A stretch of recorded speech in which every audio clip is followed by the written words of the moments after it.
Lawton enjoyed a good fight. He stood happily trading blows with Slashaway Tommy, his lean-fleshed torso gleaming with sweat. He preferred to work the pugnacity out of himself slowly, to savor it as it ebbed. "Better luck next time, Slashaway," he said, and unlimbered a left hook that thudded against his opponent's jaw with such violence that the big hairy ape crumpled to the resin and rolled over on his back. Lawton brushed a lock of rust-colored hair from his brow and stared down at the limp figure lying on the descending stratoship's slightly tilted athletic deck. "Good work, Slashaway," he said. "You're primitive and beetle-browed, but you've got what it takes." Lawton flattered himself that he was the opposite of primitive. High in the sky he had predicted the weather for 8 days running, with far more accuracy than he could have put into a punch. They'd flash his report all over Earth in a couple of minutes now. From New York to London, to Singapore and back. In half an hour he'd be donning street clothes and stepping out feeling darned good. He had fulfilled his weekly obligation to society by manipulating meteorological instruments for 45 minutes, high in the warm upper stratosphere, and worked off his pugnacity by knocking down a professional gem slugger. He would have a full, glorious week now to work off all his other drives. The stratoship's commander, Captain Forrester, had come up and was staring at him reproachfully. "Dave, I don't hold with the reforming Johnnies who want to remake human nature from the ground up. But you've got to admit, our generation knows how to keep things humming with a minimum of stress. We don't have world wars now because we work off our pugnacity by sailing into gem sluggers 8 or 10 times a week. And since our romantic emotions can be taken care of by tactile television, we're not at the mercy of every brainless bit of fluff's calculated ankle appeal." Lawton turned and regarded him quizzically. "Don't you suppose I realize that? You'd think I just blew in from Mars." "All right. We have the outlets, the safety valves. They are supposed to keep us civilized. But you don't derive any benefit from them." "The heck I don't. I exchange blows with Slashaway every time I board the Perseus. And as for women, well, there's just one woman in the world for me, and I wouldn't exchange her for all the Turkish images and the tactile broadcasts from Istanbul." "Yes, I know. But you work off your primitive emotions with too much gusto. Even a cast-iron gem-slugger can bruise. That last blow was brutal. Just because Slashaway gets thumped and thudded all over by the medical staff twice a week doesn't mean he can take—" The stratoship lurched suddenly. The deck heaved up under Lawton's feet, hurling him against Captain Forrester, and spinning both men around so that they seemed to be waltzing together across the ship. The still limp gem-slugger slid downward, colliding with a corrugated metal bulkhead and sloshing back and forth like a wet mackerel. A full minute passed before Lawton could put a stop to that. Even while careening, he had been alive to Slashaway's peril and had tried to leap to his aid. But the ship's steadily increasing gyrations had hurled him away from the skipper and against a massive vaulting horse, barking the flesh from his shins and spilling him with violence onto the deck. He crawled now toward the prone gem-slugger on his hands and knees, his temples thudding. The gyration ceased an instant before he reached Slashaway's side. With an effort he lifted the big man up, propped him against the bulkhead, and shook him until his teeth rattled. "Slashaway," he muttered. "Slashaway, old fella." Slashaway opened blurred eyes. "Phew," he muttered. "You sure socked me hard, sir." "You went out like a light," explained Lawton gently. "A minute before the ship lurched." "The ship lurched, sir?" "Something's very wrong, Slashaway. The ship isn't moving. There are no vibrations, and— Slashaway, are you hurt? Your skull thumped against that bulkhead so hard I was afraid—" "No, I'm okay. What do you mean the ship ain't moving? How could it stop?" Lawton said, "I don't know, Slashaway." Helping the gem-slugger to his feet, he stared apprehensively about him. Captain Forrester was kneeling on the resin, testing his hocks for sprains with splayed fingers, his features twitching. "Hurt badly, sir?" The commander shook his head. "I don't think so. Dave, we are 20,000 feet up, so how in hell could we be stationary in space?" "It's all yours, Skipper." I must say you're helpful. Forrester got painfully to his feet and limped toward the athletic compartment's single quartz port, a small circle of radiance on a level with his eyes. As the port sloped downward at an angle of nearly 60 degrees, all he could see was a diffuse glimmer, until he wedged his brow in the observer visor and stared downward. Lawton heard him suck in his breath sharply. "Well, sir?" There are thin cirrus clouds directly beneath us. They're not moving. Lawton gasped, the sense of being in an impossible situation swelling to nightmare proportions within him. What could have happened?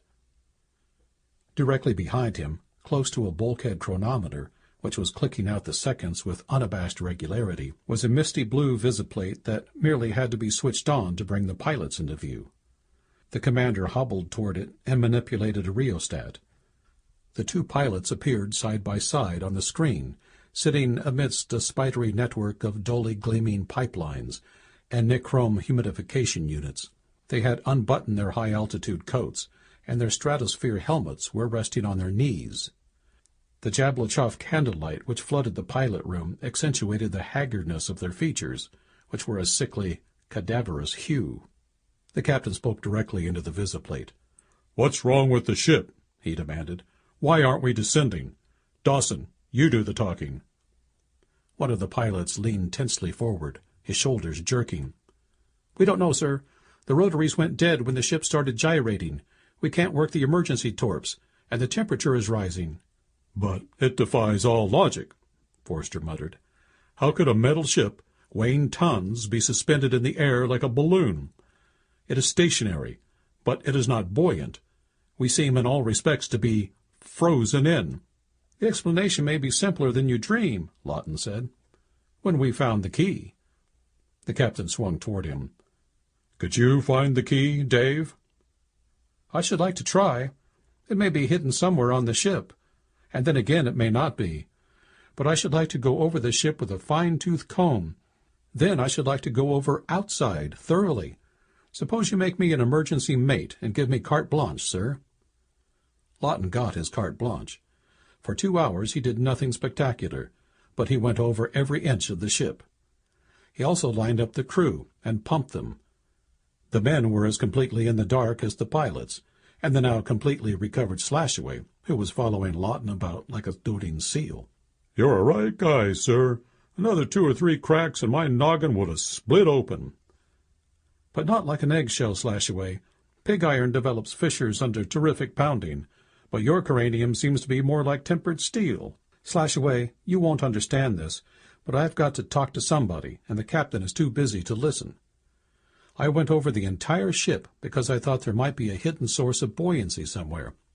It would take a lot of air bubbles to turn this ship into a balloon, but there are large vacuum chambers under the multiple series condensers in the engine room, which conceivably could have sucked in a helium leakage from the carbon pile valves. And there are bulkhead porosities which could have clogged."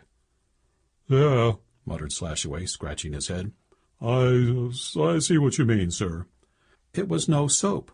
There's nothing inside the ship that could possibly keep us up. Therefore, there must be something outside that isn't air. We know there is air outside. We've stuck our heads out and sniffed it. And we found a curious thing. Along with the oxygen there is water vapor, but it isn't H2O. It's HO. A molecular arrangement like that occurs in the upper solar atmosphere, but nowhere on Earth. And there's a thin sprinkling of hydrocarbon molecules out there, too. Hydrocarbon appears ordinarily as methane gas, but out there it rings up as CH. Methane is CH4. And there are also scandium oxide molecules making unfamiliar faces at us. An oxide of boron with an equational limp." "Gee," muttered Slashaway. "We're up against it, eh?" Lawton was squatting on his hams beside an emergency chute opening on the deck of the Penguin's weather observatory. He was letting down a spliced beryllium plumb line, his gaze riveted on the slowly turning horizontal drum of a windlass, which contained more than 200 feet of gleaming metal cordage. Suddenly, as he stared, the drum stopped revolving.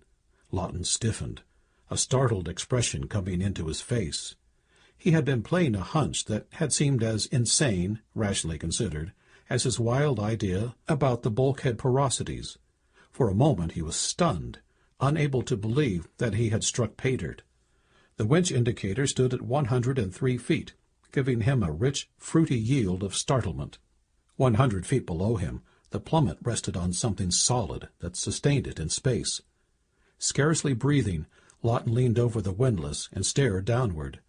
There was nothing visible between the ship and the fleecy clouds far below, except a tiny black dot resting on vacancy, and a thin beryllium plumb line ascending like an interrogation point from the dot to the chute opening. "You see something down there?" Slashaway asked. Lawton moved back from the windlass, his brain whirling. "Slashaway, there's a solid surface directly beneath us, but it's completely invisible." "You mean it's like a frozen cloud, sir?" "No, Slashaway. It doesn't shimmer or deflect light. Congealed water vapor would sink instantly to Earth." "You think it's all around us, sir?" Lawton stared at Slashaway aghast. In his crude fumblings, the gem slugger had ripped a hidden fear right out of his subconsciousness into the light. "I don't know, Slashaway," he muttered. "I'll get at that next." A half-hour later, Lawton sat beside the captain's desk in the control room, his face drained of all color. He kept his gaze averted as he talked. A man who succeeds too well with an unpleasant task may develop a subconscious sense of guilt. "Sir, we're suspended inside a hollow sphere which resembles a huge, floating soap bubble. Before we ripped through it, it must have had a plastic surface. But now the tear has apparently healed over, and the shell all around us is as resistant as steel. We are completely bottled up, sir. I shot rocket leads in all directions to make certain." The expression on Forrester's face sold mere amazement down the river. He could not have looked more startled if the nearer planets had yielded their secrets chillingly, and a super race had appeared suddenly on Earth. "Good God, Dave, do you suppose something has happened to space?" Lawton raised his eyes with a shudder. "Not necessarily, sir. Something has happened to us. We're floating through the sky in a huge invisible bubble of some sort, and we don't know whether it has anything to do with space. It may be a meteorological phenomenon." "You say we're floating?" "We're floating slowly westward. The clouds beneath us have been receding for 15 or 20 minutes now." "Phew," muttered Forrester. "That means we've got to—" He broke off abruptly. The Perseus's radio operator was standing in the doorway, distress and indecision in his gaze. "Our reception is extremely sporadic, sir," he announced. "We can pick up a few of the stronger broadcasts, but our emergency signals haven't been answered." "Keep trying," Forrester ordered. "Aye, aye, sir." The captain turned to Lawton. "Suppose we call it a bubble. Why are we suspended like this, immovably? Your rocket lead shot up, and the plumb line dropped 100 feet. Why should the ship itself remain stationary?" Lawton said, "The bubble must possess sufficient internal equilibrium to keep a big, heavy body suspended at its core. In other words, we must be suspended at the hub of the converging energy lines." "You mean we're surrounded by an electromagnetic field?" Lawton frowned. "Not necessarily, sir. I'm simply pointing out that there must be an energy tug of some sort involved. Otherwise the ship would be resting on the inner surface of the bubble." Forrester nodded grimly. "We should be thankful, I suppose, that we can move about inside the ship. Dave, do you think a man could descend to the inner surface?" "I've no doubt that a man could, sir. Shall I let myself down?" "Absolutely not. Damn it, Dave, I need your energies inside the ship. I could wish for a less impulsive first officer, but a man in my predicament can't be choosy." "Then what are your orders, sir?" "Orders? Do I have to order you to think? Is working something out for yourself such a strain? We're drifting straight toward the Atlantic Ocean. What do you propose to do about that?" "I expect I'll have to do my best, sir." Lawton's best conflicted dynamically with the captain's orders. 10 minutes later, he was descending, hand over hand, on a swaying emergency ladder. "Tough-fibered Davy goes down to look around," he grumbled. He was conscious that he was flirting with danger. The air outside was breathable, but would the diffuse, unorthodox gases injure his lungs? He didn't know, couldn't be sure. but he had to admit that he felt all right so far. He was 70 feet below the ship and not at all dizzy. When he looked down, he could see the purple-domed summits of mountains between gaps in the fleecy cloud blanket. He couldn't see the Atlantic Ocean yet. He descended the last 30 feet with mounting confidence. At the end of the ladder, he braced himself and let go. He fell about 6 feet, landing on his rump on a spongy surface that bounced him back and forth. He was vaguely incredulous when he found himself sitting in the sky, staring through his spread legs at clouds and mountains. He took a deep breath. It struck him that the sensation of falling could be present without movement downward through space. He was beginning to experience such a sensation. His stomach twisted, and his brain spun. He was suddenly sorry he had tried this. It was so damnably unnerving, he was afraid of losing all emotional control. He stared up, his eyes squinting against the sun. Far above him, the gleaming, wedge-shaped bulk of the Perseus loomed colossally, blocking out a fifth of the sky. Lowering his hand, he ran his fingers over the invisible surface beneath him. The surface felt rubbery, moist. He got swayingly to his feet and made a perilous attempt to walk through the sky. Beneath his feet, the mysterious surface crackled, and little sparks flew up about his legs. Abruptly he sat down again, his face ashen. From the emergency chute opening, far above, a massive head appeared. "You're all right, sir?" Slashaway called, his voice vibrant with concern. "Well, "You better come right up, sir. Captain's orders." "All right," Lawton shouted. "Let the ladder down another 10 feet." Lawton ascended rapidly, resentment smoldering within him. What right had the skipper to interfere? He had passed the buck, hadn't he? Lawton got another bad jolt the instant he emerged through the chute opening. Captain Forrester was leaning against a parachute rack, gasping for breath, his face a livid hue. Slashaway looked equally bad. His jaw muscles were twitching, and he was tugging at the collar of his gym suit. Forrester gasped. "Dave, I tried to move the ship. I didn't know you were outside." "Good God, you didn't know?" "The rotaries backfired and used up all the oxygen in the engine room. Worse, there's been a carbonic oxide seepage. The air is contaminated throughout the ship. We'll have to open the ventilation valves immediately. I've been waiting to see if you could breathe down there. You're all right, aren't you?" "The air is breathable." Lawton's face was dark with fury.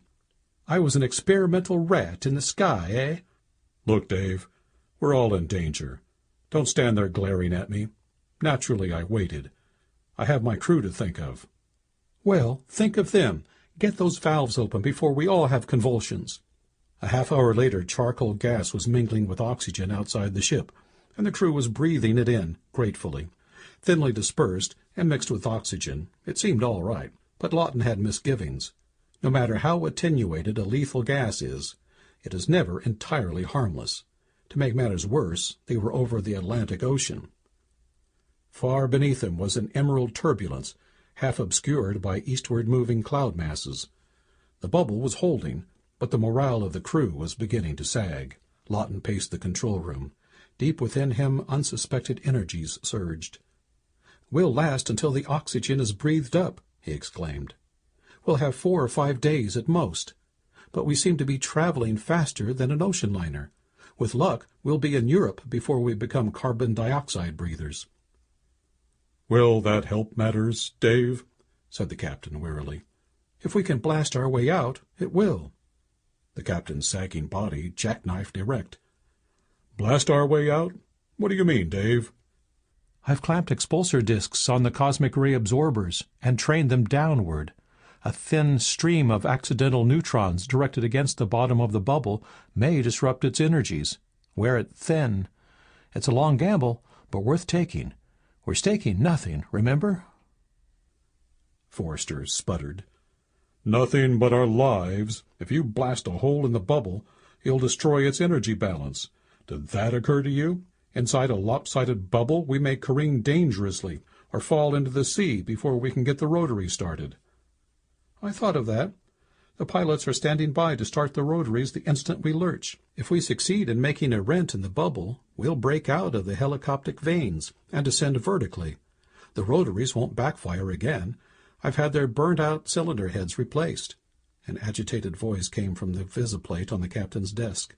"Tuning in, sir." Lawton stopped pacing abruptly. He swung about and grasped the desk edge with both hands, his head touching Forrester's as the two men stared down at the horizontal face of Petty Officer James Caldwell. Caldwell wasn't more than 22 or 3, but the screen's opalescence silvered his hair, misted the outlines of his jaw, giving him the aspect of senility. "Well, young man," Forrester growled, "what is it? What do you want?" The irritation in the captain's voice seemed to increase Caldwell's agitation. Lawton had to say, "All right, lad, let's have it," before the information which he had seemed bursting to impart could be wrenched out of him. It came in erratic spurts. "The bubble is all blooming, sir. All around inside there are big yellow and purple growths. It started up, above, and spread around. First there was just a clouding over of the sky, sir, and then stalks shot out." For a moment Lawton felt as though all sanity had been squeezed from his brain. Twice he started to ask a question, and thought better of it. Pumpings were superfluous when he could confirm Caldwell's statement in a half a minute for himself. If Caldwell had cracked up, Caldwell hadn't cracked. When Lawton walked to the quartz port and stared down, all the blood drained from his face. The vegetation was luxuriant and unearthly. Floating in the sky were serpentine tendrils as thick as a man's wrist, purplish flowers, and ropey fungus growths. They twisted and writhed and shot out in all directions, creating a tangle immediately beneath him and curving up toward the ship amidst a welter of seed pods. He could see the seeds dropping from pods which reminded him of the darkly horned skate egg sheaths which he had collected in his boyhood from sea beaches at ebb tide. It was the unwholesomeness of the vegetation which chiefly unnerved him. It looked dank, malarial. There were decaying patches on the fungus growths, and a miasmal mist was descending from it toward the ship. The control room was completely still when he turned from the quartz port to meet Forrester's startled gaze. "Dave, what does it mean?" The question burst explosively from the captain's lips. "It means life has appeared and evolved and grown rotten ripe inside the bubble, sir, all in the space of an hour or so." "But that's impossible." Lawton shook his head. "It isn't at all, sir. We've had it drummed into us that evolution proceeds at a snailish pace. But what proof have we that it can't mutate with lightning-like rapidity? I've told you there are gases outside we can't even make in a chemical laboratory, molecular arrangements that are alien to Earth." "But plants derive nourishment from the soil," interpolated Forrester. "I know. But if there are alien gases in the air, the surface of the bubble must be reeking with unheard-of chemicals. There may be compounds inside the bubble which have so sped up organic processes that 100-million-year cycle of mutations has been telescoped into an hour." Lawton was pacing the floor again. It would be simpler to assume that seeds of existing plants became somehow caught up and imprisoned in the bubble. But the plants around us never existed on Earth. I'm no botanist, but I know what the Congo has on tap, and the green rainforests of the Amazon. "Dave, if the growth continues, it will fill the bubble. It will choke off all our air." "Don't you suppose I realize that? We've got to destroy that growth before it destroys us." It was pitiful to watch the crew's morale sag. The miasmal tint of the ominously proliferating vegetation was soon pervading the ship, spreading demoralization everywhere. It was particularly awful straight down. Above a ropey tangle of livid vines and creepers, a kingly stenchweed towered, purplish and bloated and weighted down with seed pods.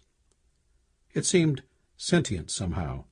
It was growing so fast that the evil odor which poured from it could be correlated with the increase of tension inside the ship.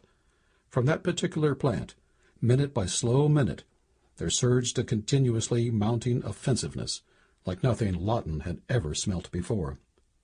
The bubble had become a blooming horror, sailing slowly westward above the storm-tossed Atlantic, and all the chemical agents which Lawton sprayed through the ventilation valves failed to impede the growth or destroy a single seed pod. It was difficult to kill plant life with chemicals which were not harmful to man. Lawton took dangerous risks, increasing the unwholesomeness of their rapidly dwindling air supply by spraying out a thin diffusion of problematically poisonous acids. It was no sale. The growths increased by leaps and bounds, as though determined to show their resentment of the measures taken against them by marshalling all their forces in a demoralizing plantkrieg.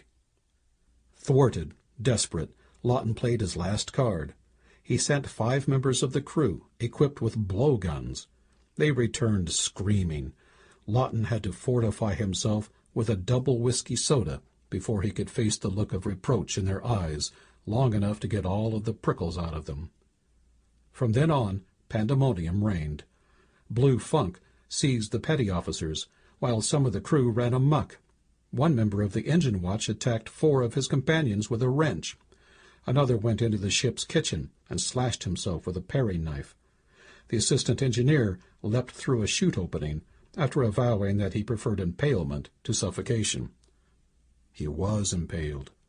It was horrible. Looking down, Lawton could see his twisted body dangling on a crimson-stippled thorn-like growth 40 feet in height. Slashaway was standing at his elbow in that Waterloo moment, his rough-hewn features twitching. "I can't stand it, sir. It's driving me squirrely." "I know, Slashaway. There's something worse than marijuana weed down there." Slashaway swallowed hard. "That poor guy down there did the wise thing." Lawton husked. "Stamp on that idea, Slashaway. Kill it. We're stronger than he was. There isn't an ounce of weakness in us. We've got what it takes." "A guy can stand just so much." "Bosh! There's no limit to what a man can stand." From the visiplate behind them came an urgent voice. "Radio room tuning in, sir." Lawton swung about. On the flickering screen, the foggy outlines of a face appeared and coalesced into sharpness. The Perseus radio operator was breathless with excitement. "Our reception is improving, sir. European shortwaves are coming in strong. The static is terrific, but we're getting every station on the continent, and most of the American stations." Lawton's eyes narrowed to exultant slits. He spat on the deck, a slow tremor shaking him. "Slashaway, did you hear that? We've done it. We've won against hell and high water." "We've done what, sir?" "The bubble, you ape. It must be wearing thin. Hell's bells, do you have to stand there gaping like a moronic ninepin? I tell you, we've got it licked." "I can't stand it, sir. I'm going nuts." "No, you're not. You're slugging the thing inside you that wants to quit. Slashaway, I'm going to give the crew a first-class pep talk. There'll be no stampeding while I'm in command here." He turned to the radio operator. "Tune in the control room. Tell the captain I want every member of the crew lined up on this screen immediately." The face in the visiplate paled. "I can't do that, sir. Ship's regulations." Lawton transfixed the operator with an irate stare. "The captain told you to report directly to me, didn't he?" "Yes, sir, but if you don't want to be cashiered, snap into it." Yes, sir." The captain's startled face preceded the duty muster visiview by a full minute, seeming to project outward from the screen. The veins on his neck were thick blue cords. "Dave," he croaked, "are you out of your mind? What good will talking do now?" "Are the men lined up?" Lawton rapped impatiently. Forrester nodded. "They're all in the engine room, Dave." "Good. Block them in." The captain's face receded, and a scene of tragic horror filled the opalescent visiplate. The men were not standing at attention at all. They were slumping against the Perseus's central charging plant in attitudes of abject despair. Madness burned in the eyes of 3 or 4 of them. Others had torn open their shirts and raked their flesh with their nails. Petty Officer Caldwell was standing as straight as a totem pole, clenching and unclenching his hands. The second assistant engineer was sticking out his tongue. His face was deadpan, which made what was obviously a terror reflex look like an idiot's grimace. Lawton moistened his lips. "Men, listen to me. There is some sort of plant outside that is giving off deliriant fumes. A few of us seem to be immune to it." "I'm not immune, but I'm fighting it, and all of you boys can fight it too. I want you to fight it to the top of your courage. You can fight anything when you know that just around the corner is freedom from a beastliness that deserves to be licked, even if it's only a plant. Men, we're blasting our way free. The bubble's wearing thin. Any minute now, the plants beneath us may fall with a soggy plop into the Atlantic Ocean. I want every man-jack aboard this ship to stand at his post and obey orders. Right this minute, you look like something that cat dragged in. But most men who cover themselves with glory start off looking even worse than you do." He smiled wryly. "I guess that's all. I've never had to make a speech in my life, and I'd hate like hell to start now." It was Petty Officer Caldwell who started the chant. He started it, and the men took it up until it was coming from all of them in a full-throated roar. "I'm a tough, true-hearted skyman, careless and all that, d'ye see? Never at fate a railer. What is time or tide to me? All must die when fate shall will it. I can never die but once. I'm a tough, true-hearted skyman. He who fears death is a dunce." Lawton squared his shoulders. With a crew like that, nothing could stop him. His energies were surging high. The deliriant weed held no terrors for him now. They were stout-hearted lads, and he'd go to hell with them cheerfully, if need be. It wasn't easy to wait. The next half-hour was filled with a steadily mounting tension, as Lawton moved like a young tornado about the ship, issuing orders and seeing that each man was at his post. "Steady, Jimmy. The way to fight a deliriant is to keep your mind on a set task. Keep sweating, lad." "Harry, that winch needs tightening. We can't afford to miss a trick." "Yeah, it will come suddenly. We've got to get the rotary started the instant the bottom drops out." He was with the captain and Slashaway in the control room when it came. There was a sudden grinding jolt, and the captain's desk started moving toward the quartz port, carrying Lawton with it. "Holy Jiminy cricket!" exclaimed Slashaway. The deck tilted sharply, then righted itself. A sudden gush of clear, cold air came through the ventilation valves as the triple rotary started up with a roar. Lawton and the captain reached the quartz port simultaneously. Shoulder to shoulder, they stood staring down at the storm-tossed Atlantic, electrified by what they saw. Floating on the waves far beneath them was an undulating mass of vegetation, its surface flecked with glinting foam. As it rose and fell in waning sunlight, a tainted seepage spread about it, defiling the clean surface of the sea. But it wasn't the floating mass which drew a gasp from Forrester and caused Lawton's scalp to prickle. Crawling slowly across that Sargasso-like island of noxious vegetation was a huge, elongated shape, which bore a nauseous resemblance to a mottled garden slug. Forrester was trembling visibly when he turned from the quartz port. "God, Dave, that would have been the last straw. Animal life. Dave, I can't realize we're actually out of it." "We're out all right," Lawton said hoarsely. "Just in time, too. Skipper, you'd better issue grog all around. The men will be needing it. I'm taking mine straight. You've accused me of being primitive. Wait till you see me an hour from now." Dr. Stephen Halliday stood in the door of his Appalachian Mountain laboratory, staring out into the pine-scented dusk, a worried expression on his bland, small-featured face. It had happened again. A portion of his experiment had soared skyward in a very loose group of highly energized wavicles. He wondered if it wouldn't form a sort of sub-electronic macrocosm high in the stratosphere, altering even the air and dust particles which had spurted up with it, its uncharged atomic particles combining with hydrogen and creating new molecular arrangements.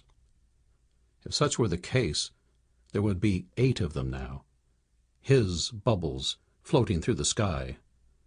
They couldn't possibly harm anything, way up there in the stratosphere, but he felt a little uneasy about it all the same.